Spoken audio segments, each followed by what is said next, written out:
As you know, I write no books Brasil, about food eu politics. escrevo livros sobre políticas alimentares e tenho a grande alegria de estar no Brasil, porque o Brasil é o ponto zero para que as indústrias alimentares façam marketing de alimentos, que vocês já viram ou já ouviram falar sobre esse artigo que está no New York Times há alguns anos atrás, que mostra como que eles estão fazendo pesquisa, como que a indústria alimentícia estão fazendo marketing para as pessoas que têm renda baixa e como que eles começaram a colocar alimentos de baixa qualidade no Brasil.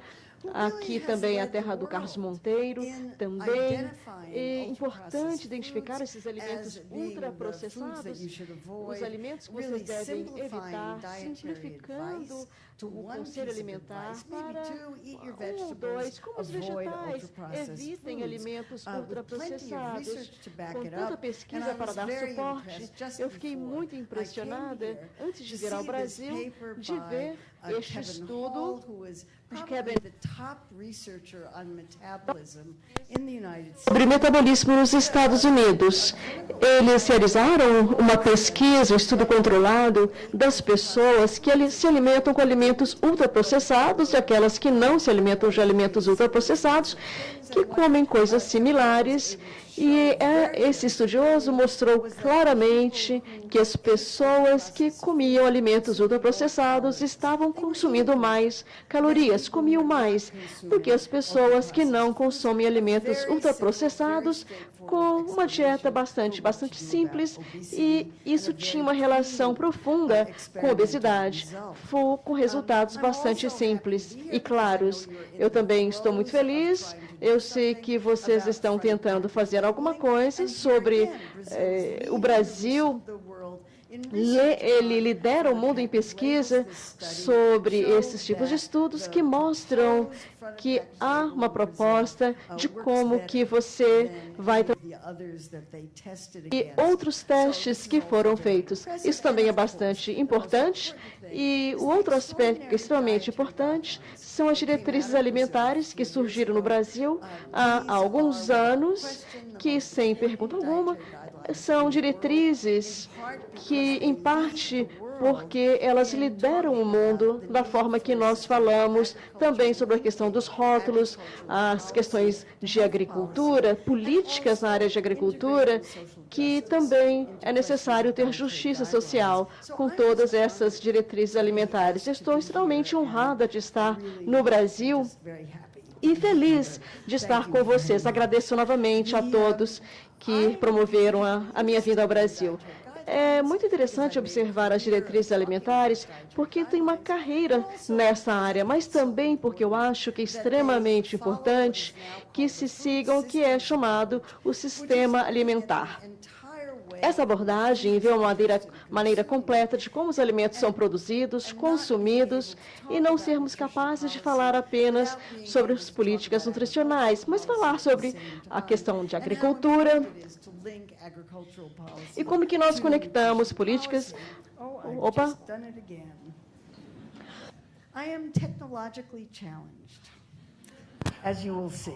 Vocês vão ver que vou ter um pouquinho de dificuldade de mexer aqui. Opa!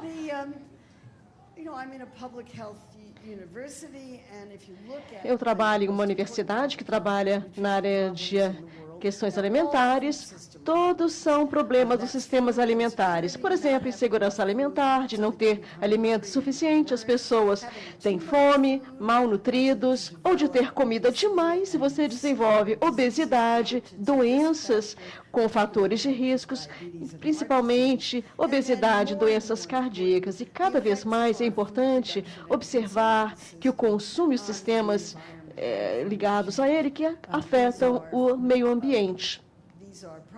Aqui são problemas que afetam bilhões de pessoas, principalmente as mudanças climáticas que afetam a todos nós.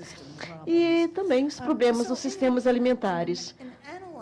Ao analisarmos o que nós podemos fazer para tentar impedir a insegurança alimentar, a obesidade e a produção e consumo de alimentos e as mudanças climáticas, temos pesquisas. Eu sou uma das pessoas que estudei nessa área.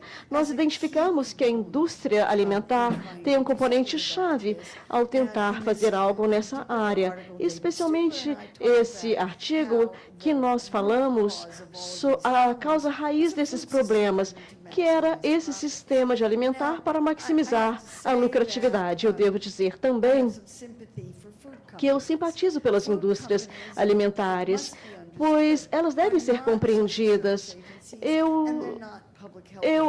Não apenas as agências alimentares, são empresas que têm os acionistas e a prioridade deles é produzir lucratividade para os acionistas, independentemente dos efeitos dos produtos na saúde pública. E este é o problema que nós, como profissionais da área de nutrição, temos que lidar com essas questões.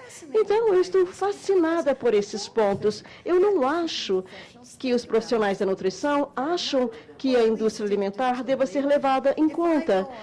Se eu for na web, na internet e googlar o que afeta as nossas escolhas de alimentos, eu posso ver esses tipos de diagramas. Se você olhar para esse diagrama, ele fala de cultura, disponibilidade, estilo de vida, crenças religiosas, morais, escolhas pessoais, um monte de coisas que não é nada que tem a ver com o marketing da indústria alimentar. Nada relacionado à indústria alimentar. Então, qual é o efeito dessa indústria? O que as pessoas comem? E o meu trabalho, ele tem o objetivo de tentar indicar o que parece muito óbvio para mim, que é o marketing afeta as pessoas. Que surpresa, não é?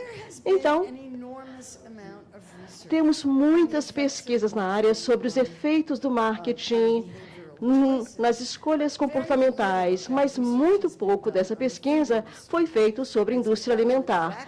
Foram feitos sobre a indústria química, do tabaco e também, no meu ponto de vista, sobre a indústria das drogas farmacêuticas, porque é aquela que está mais próxima dos alimentos.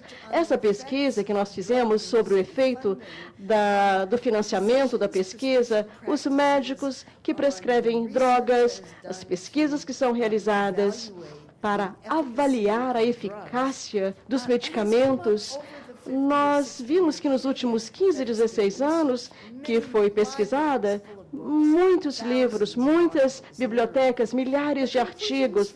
A conclusão é muito simples, que eu posso resumir em apenas uma palavra. O patrocínio, de certa forma, eles vão favorecer os patrocinadores. Se você vai fazer um estudo, você é da indústria alimentar, com médicos, por exemplo, que vão a reuniões, que você tem um medicamento, o envolvimento dos indivíduos vai fazer com que você prescreva um certo medicamento, seja boa ou ruim.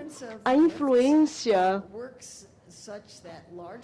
que grandes empresas têm influências enormes das menores indústrias. Até mesmo uma caneta, qualquer coisa que você vai prescrever que tenha um logo é suficiente para mudar a prática de prescrição de medicamentos. Isso foi comprovado muitas e muitas vezes. E não é porque os médicos são estúpidos, mas é porque eles são influenciados por investimentos externos. Acontece em um nível inconsciente.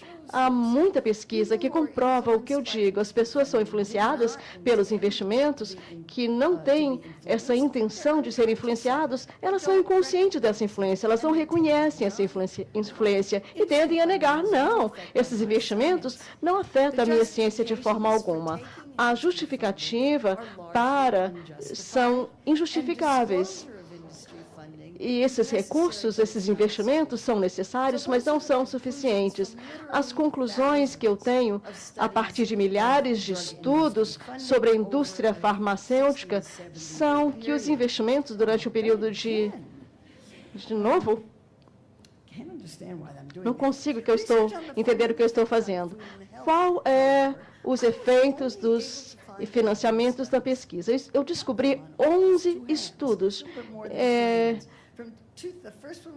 O primeiro aconteceu em 2003, o último foi feito em 2018, e estes 11 estudos, eles variam no produto, efeito na saúde, os métodos, os resultados dos estudos, e eles variam bastante, mas, em geral, estes estudos na indústria alimentícia, eles vão chegar à mesma conclusão. A mesma da indústria farmacêutica. Eles vão favorecer o interesse dos patrocinadores e as perguntas que têm na pesquisa, elas são também, têm umas certas, também mostram resultados positivos. Eu posso dizer que funciona como se os recursos de investimentos na indústria alimentar é o mesmo resultado do investimento que é feito na indústria farmacêutica. O motivo principal é que tanto a indústria farmacêutica e a indústria alimentícia, elas seguem um manual da indústria do tabaco. Quando a indústria do tabaco começou a ter vários problemas e derrotas, porque descobriram-se que fumar cigarro causa câncer de pulmão, a indústria do tabaco começou a fechar lojas, começou a parar de vender cigarros e começaram a embarcar em uma campanha de relações públicas para tentar convencer as pessoas que elas não deveriam acreditar nessa pesquisa. A primeira coisa que você tem que fazer é que você não pode acreditar na pesquisa. Também culparam as pessoas pelas responsabilidades de fumarem ou não. Por favor, não nos regulem, nós podemos cuidar da nossa autorregulação. Também estavam envolvidos em política pública, governos não os regulariam, eles faziam lobbying por trás das cortinas e eles próprios financiavam a própria pesquisa para dar resultados positivos, porque eles queriam mostrar as pesquisas que demonstravam que, na verdade, o tabaco não causava câncer de pulmão. E muitos anos depois, foi mostrado que essas pesquisas mostraram que elas não eram tão precisas. Quando estamos falando sobre o Big Food, estamos falando principalmente sobre as empresas alimentícias internacionais, e são aqueles alimentos que nós adoramos de comer. E, na verdade, são poucas empresas no mundo que fazem os nossos alimentos. E esses produtos são vendidos em todos os lugares. São essas empresas que me interessam, e me interessa como elas trabalham. E eu comecei a perceber cedo, no final dos anos 90, que em reuniões de discussão sobre obesidade infantil, ninguém falava sobre o marketing das empresas de alimentação. Se você quer trabalhar a obesidade infantil, você precisa ensinar às mães como alimentar seus filhos de forma melhor. Eu nunca ouvi o pessoal falar. Ninguém falava de parar as empresas de alimentação, de parar que elas fizessem marketing para crianças. Como essas empresas, elas influenciam a pesquisa alimentar. Então, muito antes do meu tempo, eu peguei esse artigo e transformei ele num capítulo do meu livro Política da Alimentação. E esqueci, até quando eu estava fazendo a pesquisa sobre a política dos refrigerantes, e comecei a ver vários estudos pagos pela Coca-Cola. E, interessantemente, que os resultados desses estudos eram muito positivos para a Coca-Cola. E eu coloquei isso também no meu livro da política alimentar. E comecei a ver outras empresas que estavam patrocinando a pesquisa na área da alimentação. E isso ficou tão incômodo para mim que eu mostrei 5 estudos de cada vez que eram patrocinados por empresas da alimentação. No final do ano, eu tenho 168 estudos que haviam sido patrocinados por empresas da área de alimentação. E desses 168, 156 eram positivas para as empresas. E sim, somente 12 não.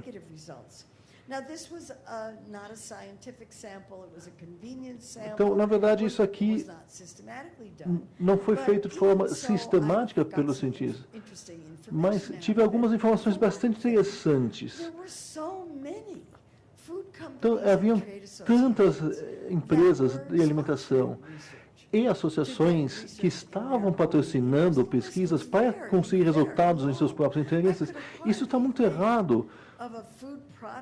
Eu não consigo ver um produto alimentar que não tivesse uma empresa por trás que estivesse patrocinando sua pesquisa. Também te dar um exemplo para vocês. Foi tão simples identificar os estudos patrocinados por empresas. Aqui, por exemplo, está um exemplo. Polifenol na manga, adoro a manga e quero realmente esclarecer isso. E pode melhorar a constipação e outros sintomas.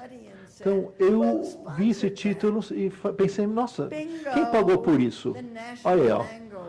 E foi o Conselho Nacional para a Manga. E por que esse conselho vai patrocinar o estudo? Simplesmente para fazer marketing. Isso não é ciência, isto é marketing. Este aqui, por exemplo, este estudo foi tão chocante que houve até um artigo escrito explicando como os fabricantes de doces mudam a ciência da nutrição para fazer que as crianças comam doces. E eles afirmaram que as crianças que comem doces ou mais doces são mais saudáveis que as crianças que não comem.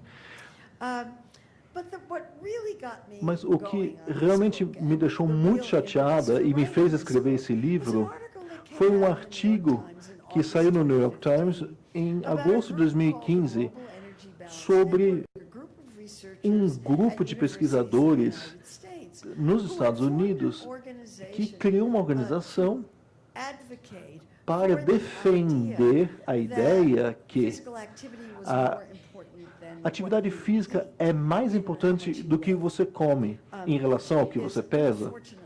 E é totalmente falso. Eu sou totalmente a favor da atividade física, mas se você quer evitar o ganho de peso, você precisa ter muita atividade para gastar todas as calorias que você consome. Então, o que fez com que esse artigo fosse publicado é que esses investigadores negligenciaram o fato que o patrocinador dessa organização é a Coca-Cola. Eles esqueceram. Então, isso foi tão chocante, até a Fox News estava chocada. Eu fui mencionada nesse artigo de que passou bem no topo da página e eu fui chamado por muitos repórteres para explicar.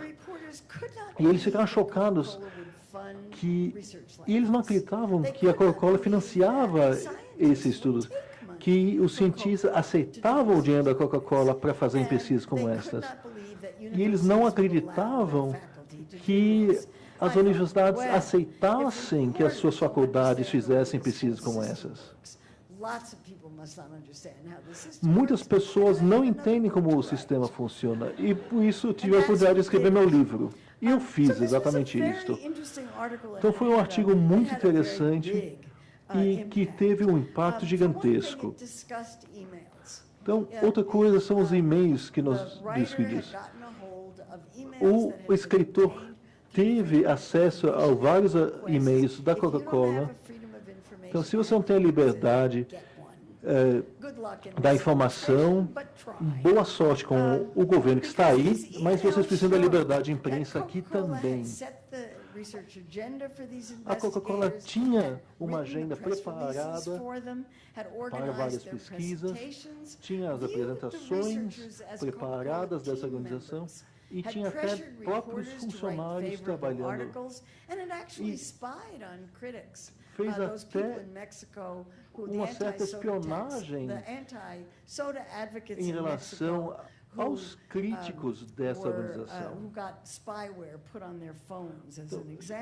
Por exemplo, eles colocavam spywares nos telefones. Ontem apareceu um artigo num periódico que documenta essas atitudes ilegais da Coca-Cola. Você pode ler esse artigo e, se você ler um artigo, leia também as letras miúdas. Coca-Cola realmente ficou bastante chateada com este artigo e o CEO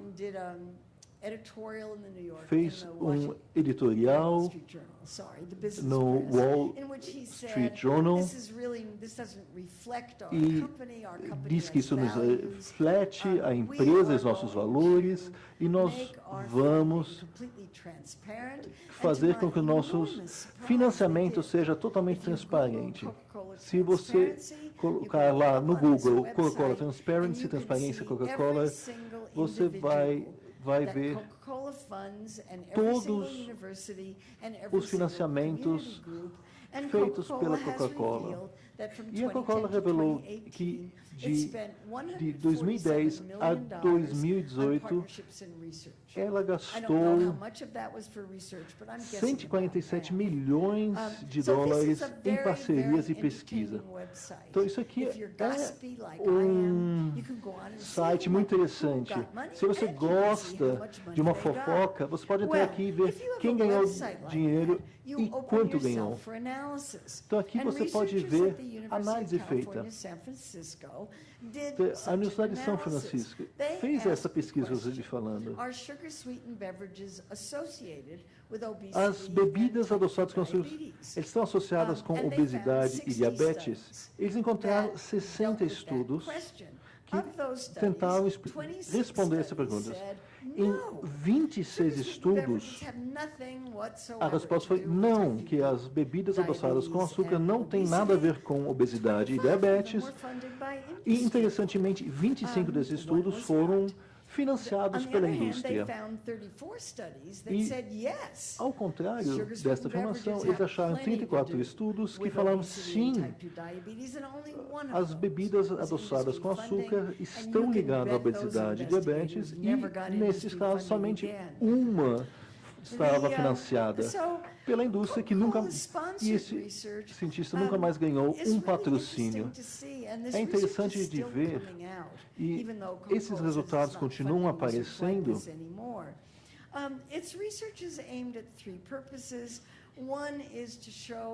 E os pesquisadores tentam mostrar que a literatura que relaciona as bebidas adoçadas com obesidade e diabetes, que a pesquisa feita tem falhas.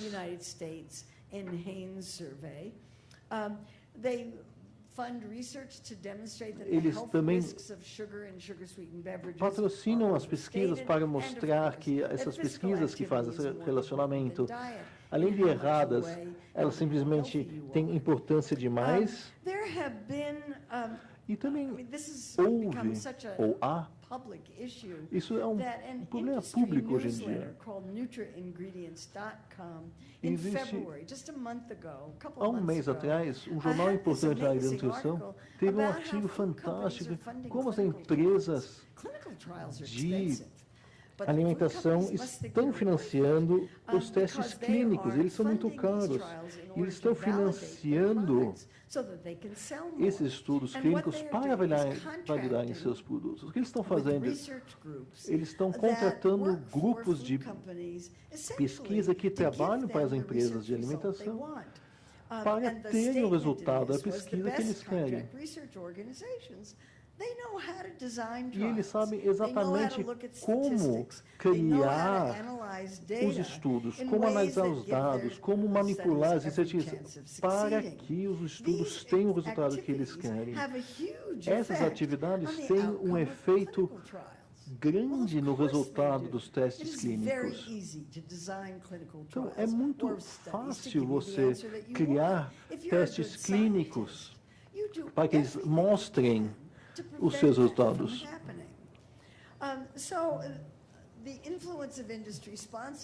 A influência da indústria foi estudada, principalmente para Alice Finbert e seus colegas na Austrália, e seu grupo escreveu artigos dos vieses e mostram que a pergunta da pesquisa é onde o viés começa a aparecer. Além disso, existem muitas tendências, muitos viés colocados já no começo do pescoço. Existe uma diferença grande em fazer uma pergunta: qual é o efeito do meu produto? E a outra pergunta é: qual é o benefício do meu produto? Me deixa voltar aqui um pouco. Então, eu recebo constantemente cartas de empresas que fazem iogurte, que fazem enlatados, ou cerejas em calda. Nós temos $50 mil e nós temos uma pesquisa que mostra o benefício do nosso produto. Então, isso é um design de estudo muito simples. Isso não é ciência, isto é marketing. E o financiamento da indústria tem consequências. Obviamente, tem os riscos científicos, as distorções. Existe uma agenda para a pesquisa. Isso pode distorcer os conselhos de dieta e, obviamente, há a perda da confiança. Existem riscos também para os pesquisadores. Existe o custo da oportunidade.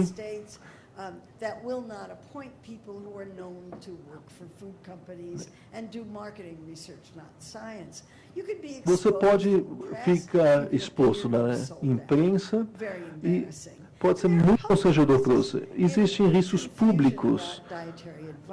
Pode ter confusão quanto à dieta a ser seguida.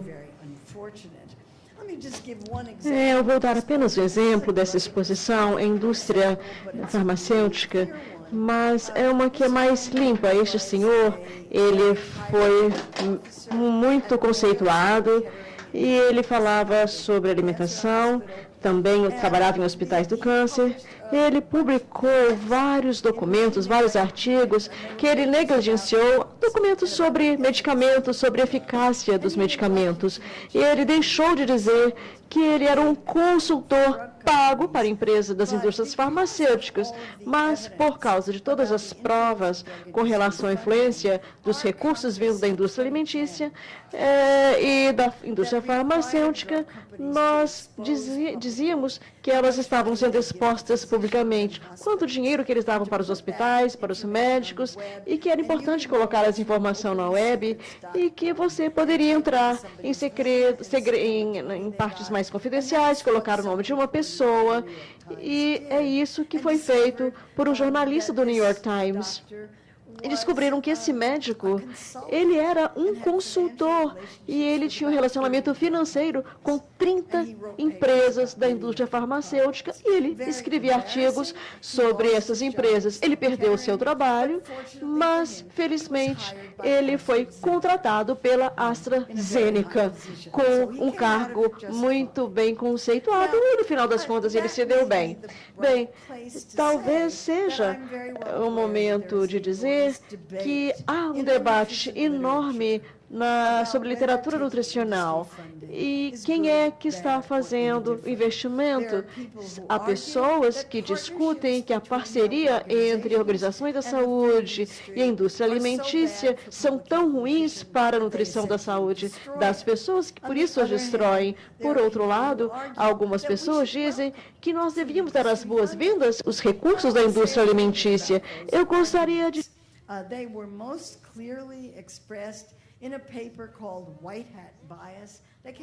Bias, que foi publicado há alguns anos. Esse White Hat, ele fala sobre filmes de cowboy, aquele pessoal com aquele chapéuzão branco, são as pessoas boas, e que utilizavam, vestiam chapéu preto, eram os caras do mal. Estes do chapéu branco diziam que a indústria e os seus recursos não tinham nenhuma influência. Apenas estudamos ciência. O investimento não tem nenhuma influência. Infelizmente, nós sabemos que há provas do contrário. Se você disser qualquer coisa sobre a indústria alimentícia estar investindo, você está me atacando pessoalmente. Isso não é profissional. De fato, os objetivos profissionais e de carreira, as crenças e as práticas têm muito preconceito, assim como os investimentos na indústria alimentícia. Eu acho que há uma pequena diferença, eu vou explicar por que há diferenças. E se você disser qual é, de onde vem o seu investimento, eu acho que não haveria nenhum problema. Eu quero falar alguma coisa sobre o disclosure, porque não sei se vocês têm consciência, mas há um ataque sobre pesquisas nutricionais, especialmente, não apenas da indústria alimentar, mas por estatísticos que acreditam que a epidemiologia alimentar, elas são falhas. Então, você não deve acreditar em nada que é dito. Um dos documentos que os autores dizem que as pesquisas nutricionais são tão falhas, são tão fraudadas, que nós não devemos falar dos nossos trabalhos de ativistas. Então, se você estiver escrevendo um artigo que tem alguma coisa a ver com práticas dietéticas, é melhor você divulgar. Seja se você for vegano, se você não comer proteína alimentar, se você toma suplementos, eu acho que é melhor eu divulgar. Eu sou onívoro, então eu estou planejando trabalhar aqui no Brasil. Eu não pego dinheiro de indústrias alimentícias, a não ser para viajar, mas a maior parte do meu trabalho é pago pela minha universidade e agora pela minha conta de aposentado. E a aposentadoria é isso, eu posso viajar com meu próprio dinheiro. Bem, eu quero trazer mais um ponto, que nem todas as influências da ciência são as mesmas, não há sempre que há conflito de interesse. A Sibili está fazendo um trabalho fantástico. Ela tem um artigo que diz que o preconceito dos investimentos da indústria são diferentes daqueles das carreiras ou as crenças que são preconceituosas. Nós não temos preconceitos das carreiras e nem das crenças, mas você não pode fazer ciência sem que tenha uma hipótese, por exemplo. Todo mundo tem uma hipótese, mas você não pode fazer ciência se você não tiver investimento. Ele não surge a partir de hipóteses. Os resultados desses estudos, como eu disse, têm a tendência de ser unidirecional. Quase sempre você pode prever o que eles vão fazer e vão favorecer os patrocinadores. Bem, eu disse isso tudo porque está cada vez mais evidente que o mundo está procurando isso da mesma forma que eu. Eu fico extremamente animada ao ver este estudo chamado The Lancet, que foi publicado em janeiro de 2019, que se chama sobre a sindemia global da obesidade. É um documento com 50 páginas, ele é bastante denso para ser lido, e que eles argumentam que há um sistema alimentar e políticas para impedir a insegurança alimentar, produzindo mais saúde e prevenindo a obesidade e protegendo também o meio ambiente. Este artigo é extremamente importante, porque ele vai identificar o marketing indústria alimentar como ser uma das barreiras-chave para atingir a segurança alimentar e também a saúde pública e saúde ambiental. Opa, errei de novo. Uma das mídias fez essa publicação e disse que se você quiser consertar o problema de obesidade e as mudanças climáticas, você tem que trabalhar com as indústrias alimentares. Eles colocaram vários uma lista do que a indústria deveria estar fazendo para impedir que eles utilizassem o marketing, o interesse do marketing, para afetar a saúde pública de forma negativa. Eles aconselham as pessoas para evitar parcerias com essa indústria. Se você não conseguir evitar, pelo menos ter firewalls ou práticas bastante claras e o que a indústria quer, o que você quer. Se você for um investigador, insista na independência, nos seus preconceitos, seja cético também quais são os motivos da indústria, ou mantenha a indústria fora das diretrizes alimentares, ou seja bastante estrito, porque deve favorecer a saúde pública, e mantenha a indústria fora dessa política. Bem, este é o primeiro documento, artigo em um jornal médico que eu já vi na minha vida.